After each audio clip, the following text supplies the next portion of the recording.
کہ پاکستان کے اندر پہلے جمہوریت کا قتل ہوا, آئین پہ کمپرومائز ہوا, پاکستان کے اندر دیگر اداروں کو کس طرح سے دبایا گیا, اور اب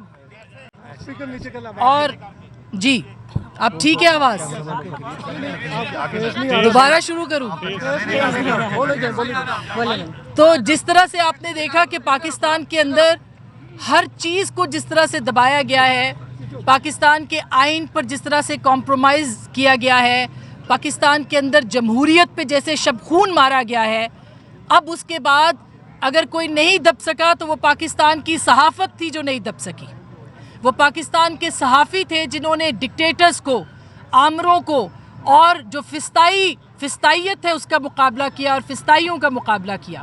یہ واحد پاکستان کا وہ شعبہ ہے صحافت کا جنہوں نے زنجیروں کو توڑا ہے, جنہوں نے اپنے زبانوں کے اوپر تالے لگانے سے انکار کیا ہے, جنہوں نے جھکنے اور دبنے سے انکار کیا ہے. اور آئندہ بھی یہ صحافی کم از کم کوئی اور کمپرومائز کر جائے, ہائیبریڈ ہو جائے, ہم ہائیبریڈ نہیں ہوں گے. 100 ڈھنگ کر نمٹنے کے میں ایجاد کروں گا. بہت شکریہ. بڑی تو ہم نہ دبیں گے نہ جھکیں گے, اور یہی ہمارا اعلان ہے. یہ جو قانون ہے, ہم یہ سمجھتے ہیں کہ پوری دنیا کے اندر فیک نیوز ایک بہت بڑا مسئلہ ہے. ہم یہ سمجھتے ہیں کہ فیک نیوز کے ذریعے سے کس طرح سے پاکستان کے آزاد اور عامل صحافیوں کو بدنام کرنے کی کوشش کی گئی ہے, ڈسکریڈٹ کرنے کی کوشش کی گئی ہے, صحافت پہ شب خون مارنے کے لیے اس آلہ کار کو, اس ہتھیار کو استعمال کیا گیا ہے. اور جن لوگوں نے کیا ہے وہ صحافی نہیں ہیں, وہ ہم میں بیٹھے ہوئے لوگ ضرور ہیں لیکن وہ صحافی نہیں ہیں, وہ سہولت کار ہیں ان قوانین کے. ہم ان کی بھی مذمت کرتے ہیں, لیکن ہم یہ سمجھتے ہیں کہ اگر آپ اس طریقے سے جس طرح سے بلڈوز کیا آپ نے اس قانون کو, آپ جس طرح سے سوشل میڈیا پہ قابو پانے کی کوشش کرنا چاہتے ہیں, یہ قطعی طور پر نامنظور ہے اور ہم اس کے خلاف کھڑے رہیں گے. یہ کون سا ایسا قانون ہے جس کو کہ آپ راتوں رات منظور کرنا چاہ رہے تھے؟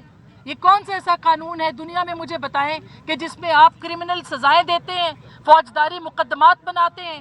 آپ کے پاس قانون نہیں تھا تب بھی آپ نے صحافیوں کے اوپر مقدمات بنائے ہیں. یہاں اسد طور بیٹھا ہے, مطیع اللہ جان ہے, بہت سارے اور لوگ ہیں, ہم نے خود غداری کے مقدمے بھگتے ہیں. آپ کے پاس کوئی قانون نہیں تھا, آپ نے ہم پہ غداری کے مقدمے بنائے. کل یہ حکومت, یہ پیکا کی پاکستان مسلم لیگ نواز کی حکومت لے کے آئی تھی قانون, اس کے اندر جو بڑھاوا دیا وہ پی ٹی آئی نے, اور اب پی ایم ایل این کی گورنمنٹ اپنے اتحادیوں کے ساتھ, پیپلز پارٹی کے ساتھ مل کے ایک مرتبہ پھر شب خون مارنے جا رہی ہے. ہم سب کے خلاف تھے, ہم تب بھی کھڑے تھے, ہم آج بھی کھڑے ہیں اور آئندہ بھی کھڑے ہوتے رہیں گے. یہ آپ کے پاس ایک قانون ہے اطلاعات تک رسائی کا, مجھے بتائیں کتنے لوگوں کو اس کا استعمال کرنے کی اجازت دی گئی ہے؟ کیا مجھے ایکسیس ٹو انفارمیشن دی گئی ہے اس قانون کے تحت؟ لیکن اس قانون کا استعمال اس لیے کیا جائے گا کہ ان کو جو تنقید کرنے والے لوگ ہیں, جو مخالف آوازیں ہیں, ان کو دبانا ہے اور اس قانون کو اپنے ہتھیار کے طور پر استعمال کرنا ہے. تو ہم کل بھی اس کے خلاف تھے, آج بھی اس کے خلاف ہیں. اس کا فائدہ کسی کو نہیں ہوا, ہر حکومت پچھتائی ہے. پی ایم ایل این پی کا لے کے آئی تھی, پی ٹی آئی کے دور میں وہ پچھتائی تھی. آج پی ٹی آئی کے خلاف اگر آپ یہ قانون بنانے جا رہے ہیں تو پی ایم ایل این پچھتائے گی, کل اسی کے خلاف یہ استعمال ہوگا. اور ہم اس وقت بھی خلاف تھے, ہم کل بھی خلاف تھے اور ہم آج بھی خلاف ہیں. تو ہمارا یہ ماننا ہے کہ اس کو ابھی بھی روک لیا جائے سائن ہونے سے, اس کے اوپر ڈیلیبریشنز کی جائیں, اسٹیک ہولڈرز کو انگیج کیا جائے, اور ہماری مشاورت, اسٹیک ہولڈرز کی مشاورت کے ساتھ قانون سازی کی جائے. بہت بہت شکریہ.